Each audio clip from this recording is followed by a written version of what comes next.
can always surrender more. Always surrender more. Don't think. You got to catch this out. Now, it's easier for other people to catch this out in you. You see? They can see it better. They can, assuming they can read vibration and energy, they can sense when somebody's saying, yeah, there's only the self and I don't exist anymore and I'm just, they can smell something that doesn't smell right. It's like, I hear what you're saying, but like, I don't know, man. I don't know. There's some feeling like that. But the one that's doing it, there's nothing that exists and I'm awake now and I had my awakening in 2021 and ever since then I'm like awake. The one that's saying that, you can't smell your own breath type thing. That's what I'm trying to say. So this is a good reflection and introspection to look and see as often as you want. Are you harboring a feeling that like there's something there that's saying it got it? Because that is not true. If you surrendered that little thing that says it got it. You see? A real surrendered energy or state isn't going to say it got it. Maybe in rare circumstances, depending who they're talking to, in some special situation, they may utter that somehow. But even then, it would be prefaced with some kind of disclaimer to go with it. Like, I'm never done. But then, so the mind will hear that, and it'll say, yeah, I'm going to do that then.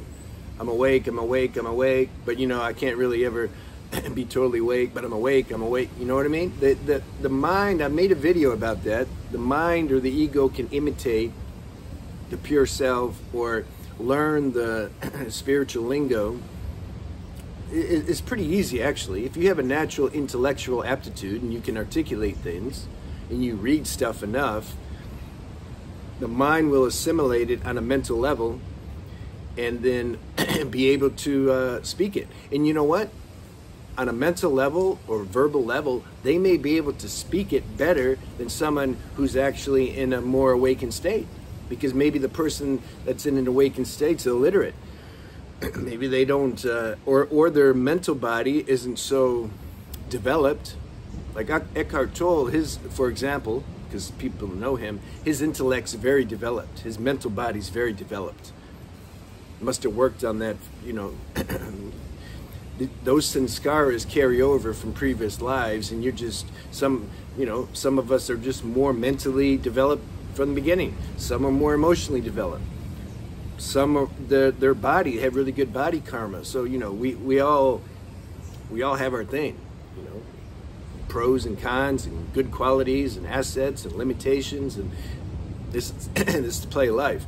So, but by the way, Eckhart's cool. He's aware of that. He's surrendered, so his deeper self uses the intellect on his pure self's behalf. No, the pure self uses the intellect on its behalf. I don't sense ego in Eckhart. Eckhart's just cool. But I was just giving an example of somebody that has a more developed intellect so that you can see what I'm saying. Somebody that doesn't have such a developed intellect, Muji, for example.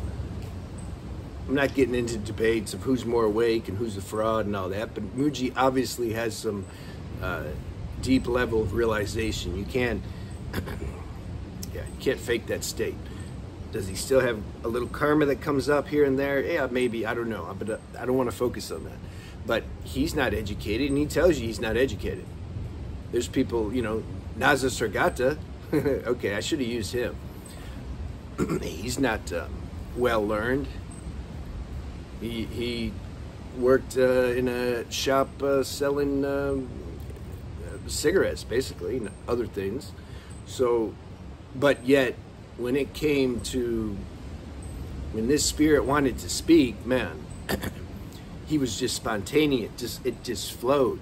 I remember Yogananda didn't know English and too well, and he was coming to America on a boat, and he had he had an informal satsang either on the boat or once he got here.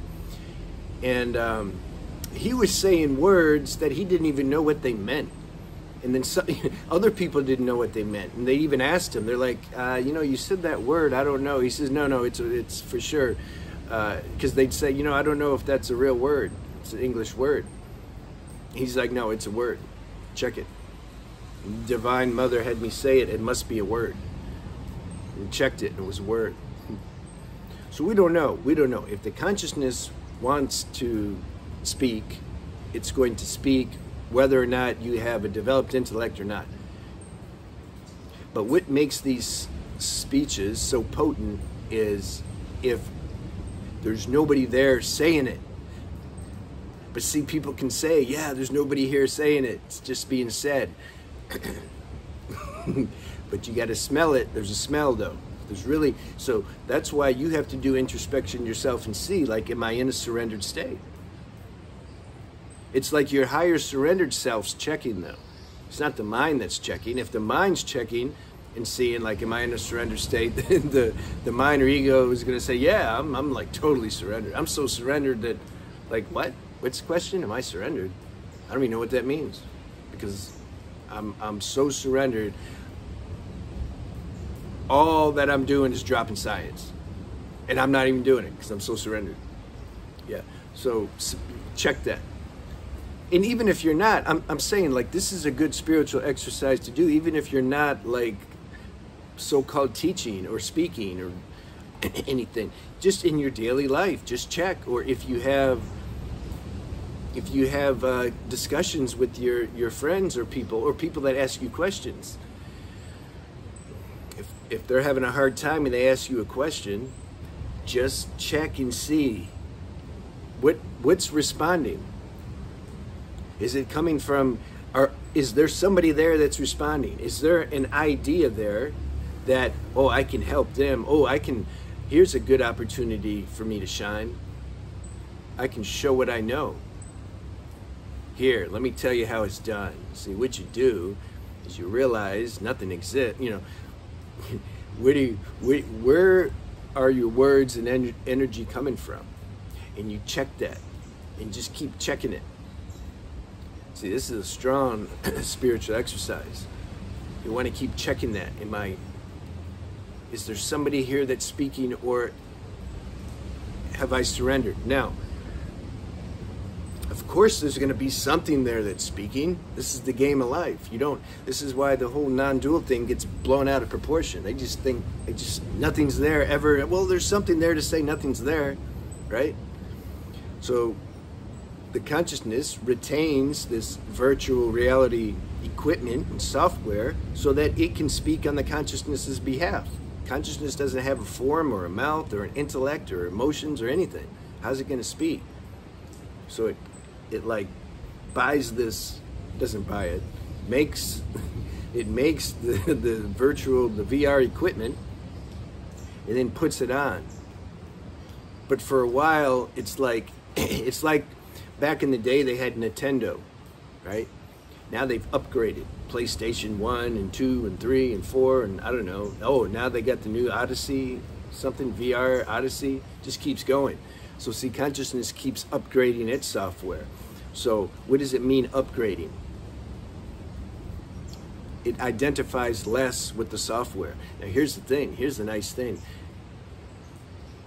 It's like the consciousness has to earn the next upgraded software. It doesn't have to buy it. Now in this body, in this world, we have to save up the money to buy it. It's a different kind of payment though for the consciousness. When the consciousness doesn't identify with the certain level of VR equipment it has anymore, then you say the source gives the consciousness a higher upgrade of VR equipment. You see, and so then it can flow even better.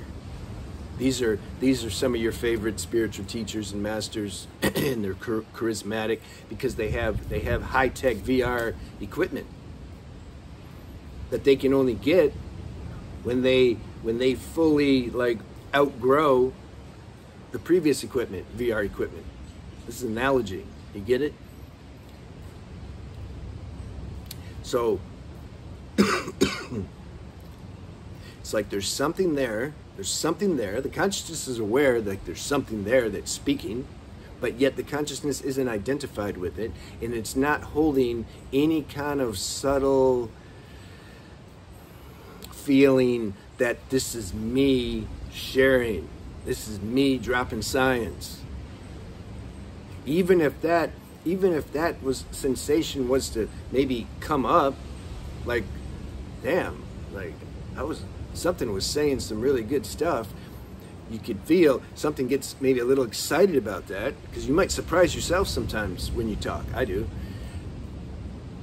Especially I like when you guys remind me of the jokes I tell. And then sometimes I'll go back and watch it. It's not a joke, it's just some funny line. And I start laughing too. Yeah. The consciousness might be aware, it might get excited, like, well, it's the emotional VR equipment that gets excited, and consciousness has to identify some level with this equipment, otherwise it would just dematerialize. So then that excitement about what it said might create for a moment a little bit of a tendency to identify with it and claim, like, whoa, man, I was hitting it today. But see, if one has a true sadhana, and this happens through evolution, you catch that. So then, this is what it means, you can have your cake and eat it too. You catch that. First you catch like the excitement and the tendency to claim, I said something that was really powerful and good. You're aware of that. And then you're aware of the tendency to identify with it. And then something relaxes more into your spaciousness and you don't identify with it. That's what it means you can have your cake and eat it too. You enjoy that experience of saying something, but of saying something so-called profound. The mind labels it profound. The mental software labels it profound. First you have the physical body, right? You need the body to do anything.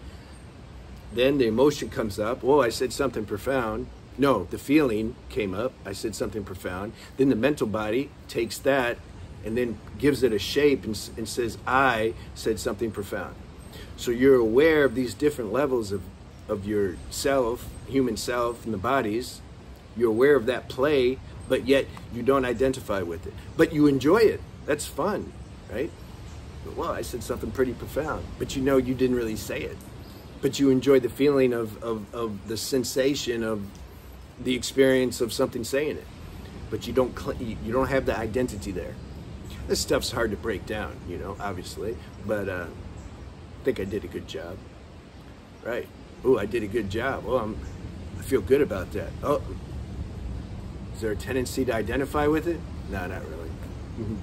But if there was, I'd catch it. You can feel it. You can feel how the mind and ego wants to claim something, and then when I leave and if I start walking, there may be a subtle arrogance or narcissism when I pass people. Like, you should have heard what I just said.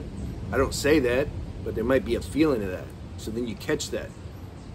But if you don't identify with it from the get-go, that won't happen. But if that happens, that's cool. You catch it. Oh, whoa, the narcissist, okay, ego is hiding in there somewhere. Good one.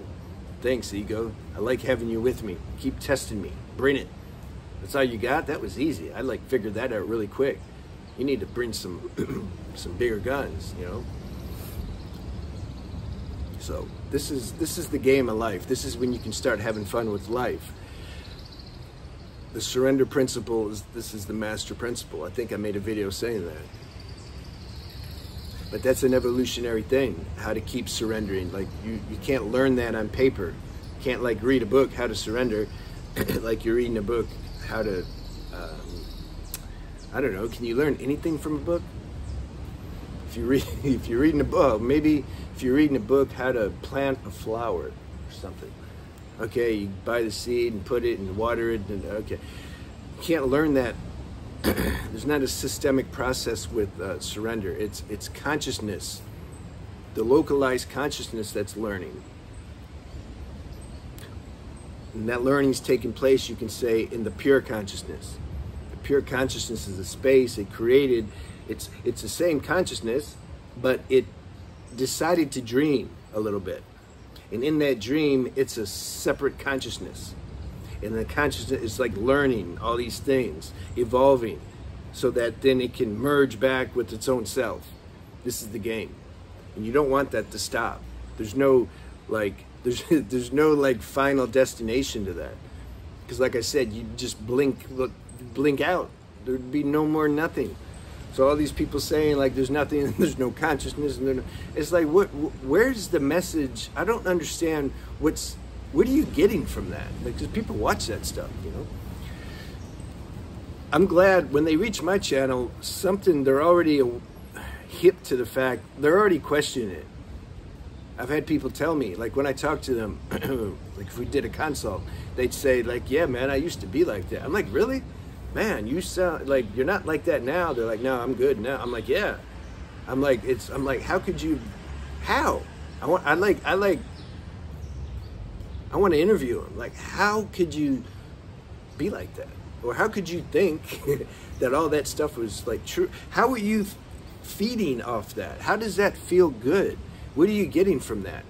When somebody just keeps telling you nothing exists and you don't exist, and like, what does that do for you? How does that, yeah, let me know. Just leave a comment and tell me how that's like good.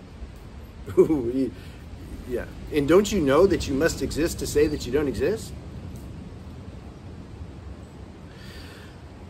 It's cool, man. Like, consciousness is having fun. And you know what? We got to go through that a little bit. I never did it on that level at all. I mean, we all have our own little spiritual quirks we got to work through. That's part of the deal too. That's why, like, when you understand that, you don't like get mad at people for doing something you think they shouldn't be doing. You understand, like, you have compassion automatically. It's not a passive aggressive compassion. Did you see that video I made, passive aggressive spirituality? You're not like, oh, you know, you don't do that. Somebody does that, that means you have it your own self. when you have that kind of cynicism, I'll pray for you, poor soul. You have the same issues they have somehow. Otherwise, you know, it's not true compassion. It's like this, I'd rather you hit them or something. That's more real. That's what I'm trying to say. All right. So, oh, listen, if you are a girl and you resonate with this energy that's being shared, I made a special channel for you guys, girls, like a week ago. It's called Divine Femininity. So you can see that. I also have a true mental health channel. It's for people who have maybe some mental imbalances. So we address that. And then for the guys, I have a semen retention channel called Beyond the Alchemy. So you can see that one. So I like to address these different categories because it makes the main channel, the spiritual channel, it's more easy. It becomes, because we address this earthbound stuff that needs to be addressed. You can't just bypass that stuff, you know. I mean, you can try, and I guess that's part of the deal too. Keep trying. But we have to look at this human stuff because there can be, it can be hiding in there on subconscious level and preventing this surrender from happening, you see?